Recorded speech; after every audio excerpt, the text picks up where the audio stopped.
Ok, bon.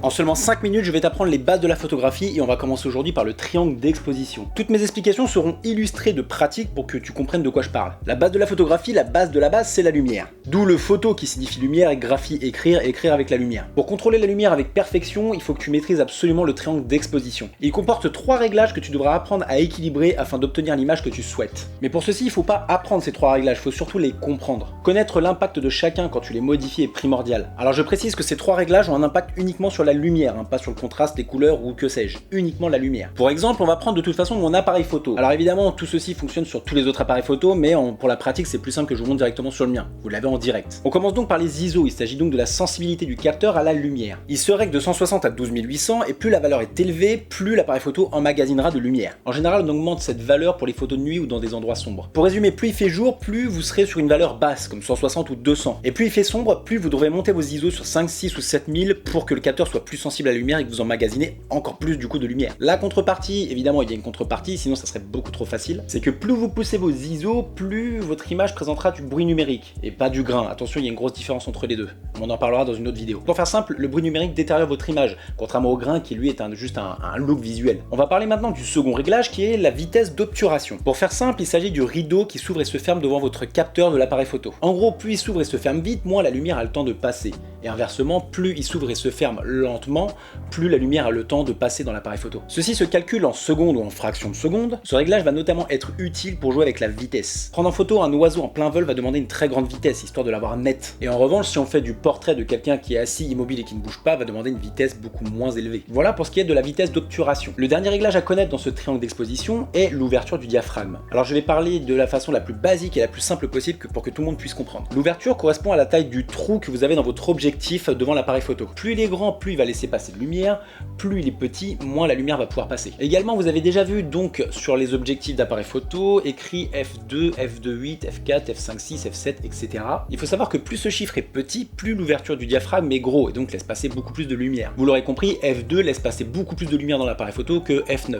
Également, l'ouverture du diaphragme possède une seconde fonctionnalité, il s'agit de la profondeur de champ. Encore une fois, on va prendre le même exemple, plus l'ouverture est grande, donc plus le chiffre est petit, plus la lumière va passer et plus vous aurez une zone de netteté réduite. Voilà. Je vais donner un exemple très concret. Quand vous voulez photographier un portrait, on shoot très généralement entre f2 et f4, 5, 5, 6, voilà. On shoot à peu près dans ces zones-là. Quand vous voulez faire du paysage, on va shooter entre f8, f9, voire f11. La raison est simple, c'est que sur la photo de paysage, on veut un maximum de choses nettes. Donc à f8, f9, f11, voilà, la zone de netteté est agrandie en fait. Alors que pour du portrait, f2, f8, voire f1.4 d'ailleurs même, vous allez avoir le sujet net et le petit flou d'arrière-plan qu'on appelle le bokeh d'ailleurs, qui est très significatif en général du portrait ou même du packshot. Maintenant que l'on sait à quoi servent ces 3 réglages, le but du jeu ça va être de trouver un juste équilibre entre ces 3 paramètres pour avoir une photo bien exposée, ou en tout cas comme vous le souhaitez. Il va falloir se poser tout un tas de questions au début, après ça sera un automatisme évidemment. Est-ce qu'il fait jour, est-ce qu'il fait nuit, est-ce que le sujet bouge, est-ce qu'il bouge pas, est-ce que je veux un flou d'arrière-plan ou est-ce que je veux un maximum de netteté sur ma photo. Au début cela peut paraître très compliqué, mais je vous garantis qu'à force de shooter,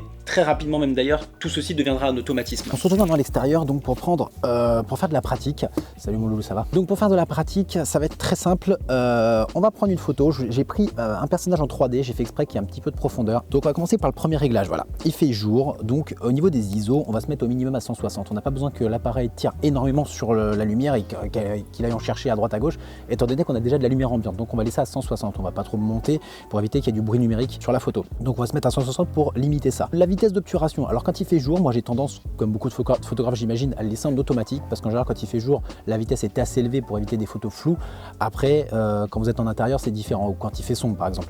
Donc là, il fait jour, je vais le laisser en automatique. Normalement, la vitesse sera assez élevée, je la vérifierai quand même. Voilà. Et au niveau de l'ouverture, c'est là qu'on va voir justement pourquoi j'ai pris une figurine en 3D de cette manière-là. On va se mettre en 1.4, qui est vraiment l'ouverture la plus grande qui est sur cet objectif.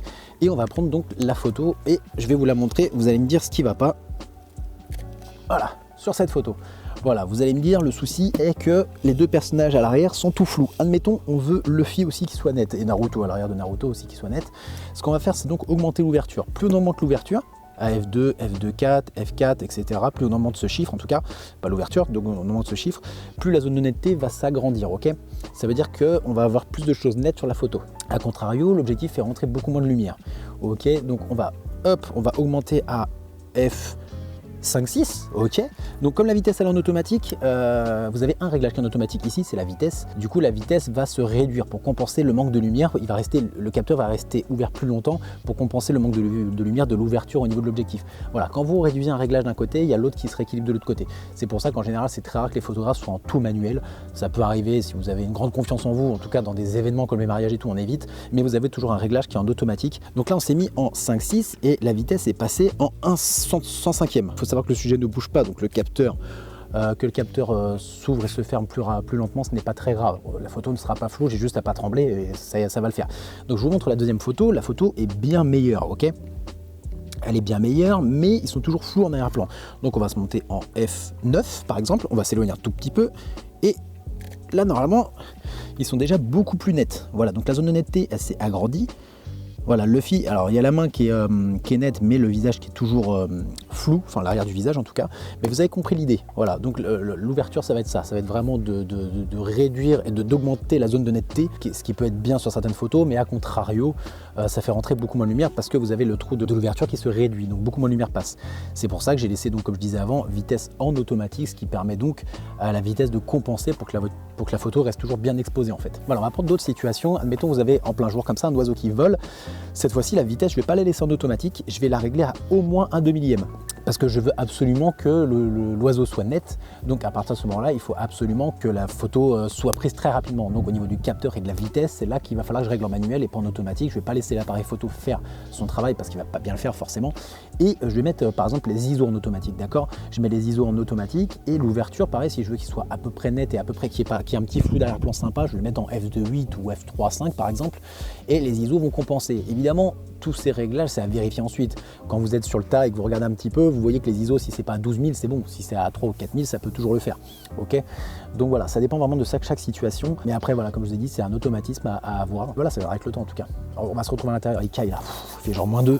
Alors j'espère que cette vidéo vous aura plu. Je sais qu'il y a plein de vidéos sur le triangle d'exposition, mais je me devais, pour une chaîne en tout cas de photos, parler de cette base photographique. J'espère qu'en tout cas vous l'aurez très bien compris. Si ce n'est pas le cas, laissez-moi un commentaire, n'hésitez pas, je vous répondrai en tout cas. J'essaie d'illustrer au maximum cette vidéo pour que vous puissiez comprendre au mieux, surtout pour les débutants. Du coup, je sais que c'est pas forcément super facile au début. Si tu veux plus de contenu comme ça, n'hésite pas à t'abonner. Hein. De toute façon, la chaîne va être dédiée aux débutants, mais également aux professionnels. On parlera également de logiciels. On sera amené des fois à faire des retouches sur Lightroom, Photoshop, etc.